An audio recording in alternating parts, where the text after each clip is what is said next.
Hello everyone, warm welcome to my channel.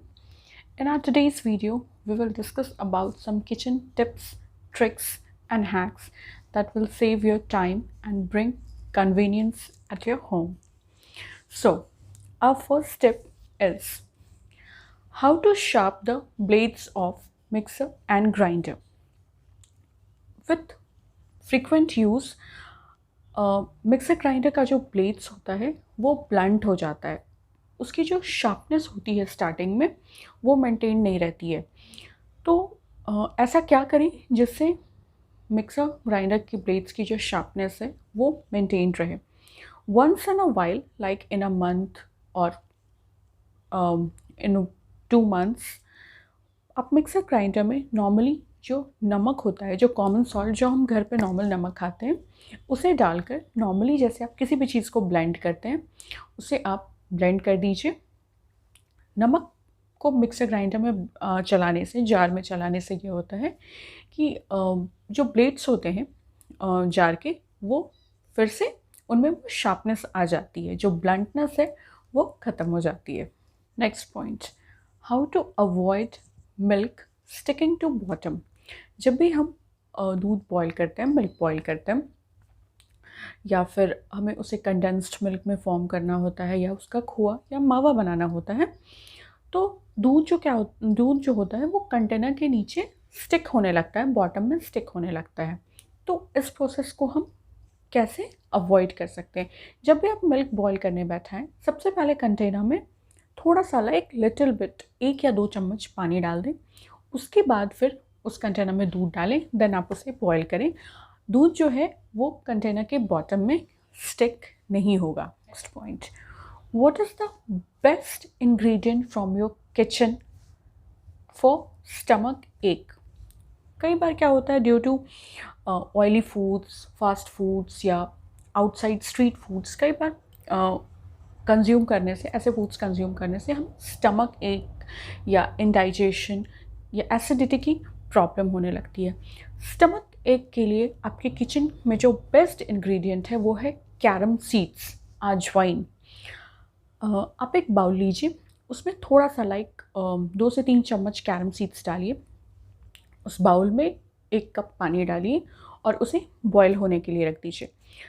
आपने जितना पानी डाला है उसे आपको हाफ़ क्वांटिटी में रिड्यूस करना है। लाइक 1 कप पानी अगर आपने गर्म होने को रखा है, तो जब वो हाफ़ कप के अराउंड हो जाए, मतलब जब वो थोड़ा रिड्यूस हो जाए और कैरम सीड्स, अजवाइन की गुडनेस उस पानी में आ जाए, तब आप गैस को बंद कर दीजिए और उस पानी को स्ट्रेन कर लीजिए कप में।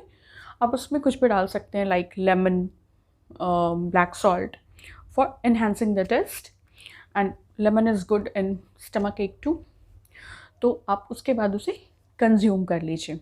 It will immediately give you relief from stomach ache. How to store your herbs, green herbs, for long time. We generally purchase lots of coriander, mint leaves, coriander leaves, parsley, basil.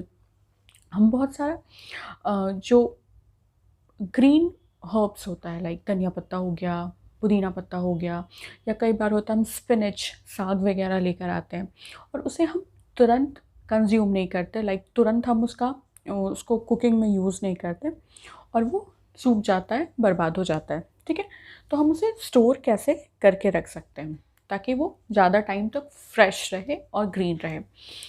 आप पहले उसके stems को cut कीजिए। जो stems होता है उसे cut कर लीजिए, उसे पहले वॉश मत कीजिए, स्टेम्स को कट कर लीजिए और उसे आपको एक एयर टाइट कंटेनर में रखना है। एयर टाइट कंटेनर में पहले आप एक पेपर टॉवल बिछाइए, उसके ऊपर जितना भी आपका जो ग्रीन हर्ब्स या स्पिनच है जो भी है उसे रखिए without washing. Do not forget to cut the stem cut कर लीजिएगा। एंड देन जब आपने सारा कुछ रख लिया तो उसे ऊपर से फिर से पेपर टॉवल से रैप कर दीजिए। देन अपना जो एयर टाइट कंटेनर है उसका लिड बंद कर दीजिए और उसे फ्रिज में रख दीजिए। लाइक 1 to 2 weeks वो ड्राई नहीं होगा और आप उसे कंज्यूम कर सकते हैं।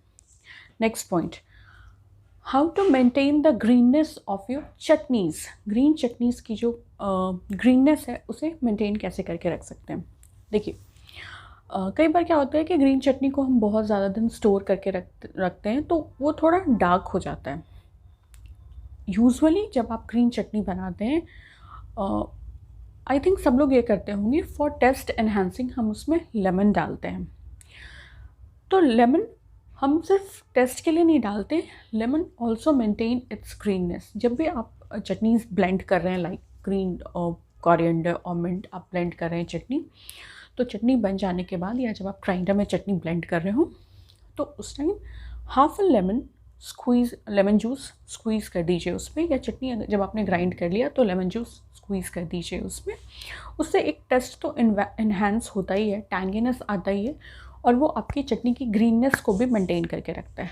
सेकंड ऑल्टरनेटिव, अगर आपको लेमन का टैंगीनेस पसंद नहीं है या लेमन का फ्लेवर आपको पसंद नहीं है, तो आप चटनी ग्राइंड करते समय कर्ड, योगर्ट, दही जो होता है वो भी आप डाल के ब्लेंड कर सकते हैं। जब आप कर्ड डाल रहे हो तो आई वुड सजेस्ट कि जब आप जार में ब्लेंड कर रहे हो चटनी, आप उसी समय डालें ताकि वो अच्छे से ब्लेंड हो जाए।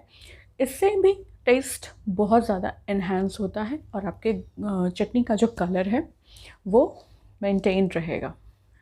How to keep insects away from rice, flours और लेंटिल्स और स्पाइसेस। कई बार क्या होता है कि हम ग्रॉसरीज़ को थोड़ा ह्यूज क्वांटिटी में मंगा लेते हैं, लाइक 2 to 3 मंथ्स कंसिडर करते हुए, और उसे हम in spite of air tight container में स्टोर करने के बाद भी उसमें छोटे छोटे इंसेक्ट्स लग जाते हैं। स्पेशली जो फ्लोर्स होता है, आटा होता है या स्पाइसेस में बहुत जल्दी इंसेक्ट्स लगते हैं, तो जिस वजह से आपको वो वेस्ट हो जाता है, इंटायर जो आपका स्पाइसेस, जो फ्लोर्स या जो भी ग्रेन्स है वो वेस्ट हो जाता है। तो हम इस चीज़ को अवॉइड करने के लिए क्या कर सकते हैं हम, जो भी आपका एयर टाइट कंटेनर का डब्बा है, या तो आप उसमें बे लीव्स डाल के रखिए, तेज पत्ता जो होता है जिसे हम टेम्पर करते हैं वो डाल कर रखिए, बे लीव्स, या फिर आप नीम लीव्स, नीम का जो पत्ता होता है वो लेकर आइए, उसे बहुत अच्छे तरीके से वॉश करके ड्राई कर लीजिए। ध्यान रखिएगा वो वेट नहीं होना चाहिए, मतलब भीगा हुआ नहीं होना चाहिए, नहीं तो आपके मसालास और फ्लोर्स में मॉइस्चर लग जाएगा। उसे वॉश करके बहुत अच्छे तरीके से धूप में ड्राई कर लीजिए या एयर ड्राई कर लीजिए फ़ैन में। उसके बाद उसे स्पाइसेस में, फ्लोर्स में, राइसेस में, जहाँ पे भी कीड़ा लग रहा है, लेंटल्स में, उसमें डाल दीजिए, आइदर बे लीव्स और आइदर नीम लीव्स। ओके, नीम लीव्स अगर ला रहे हैं तो उसे धो के ड्राई कर लीजिएगा, फिर डालिएगा। लास्ट हैक, कई बार ऐसा होता है कि दाल बॉईल करने के समय जो कुकर का विसल होता है उससे दाल बाहर आने लगता है, ओवरफ्लो होने लगता है। तो जब भी आप दाल बॉईल करते हैं तो उसमें हल्दी नमक डाल के बॉईल करते होंगे ऑब्वियसली, बट उसमें 3 to 4 ड्रॉप्स ऑयल डाल दीजिए बॉईल करने के समय। कोई भी ऑयल, लाइक आप जो भी यूज़ करते हो, लाइक रिफाइंड और मस्टर्ड और घी, जो भी, 3 to 4 ड्रॉप्स ऑफ ऑयल डाल दीजिए। कुकर को बैठाइए गैस पे, मतलब रखिए गैस पे, उसमें आने दीजिए एक बॉयल, तब आप कुकर का विसल लगाइए एंड देन आप उसे बॉयल, मतलब विसल को, लिड को लगा के लॉक करके देन आप उसे बॉयल होने के लिए रख दीजिए।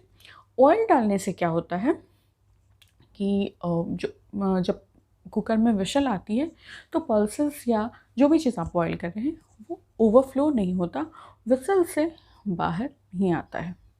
Do try these tips and tricks. It will surely gonna help you a lot.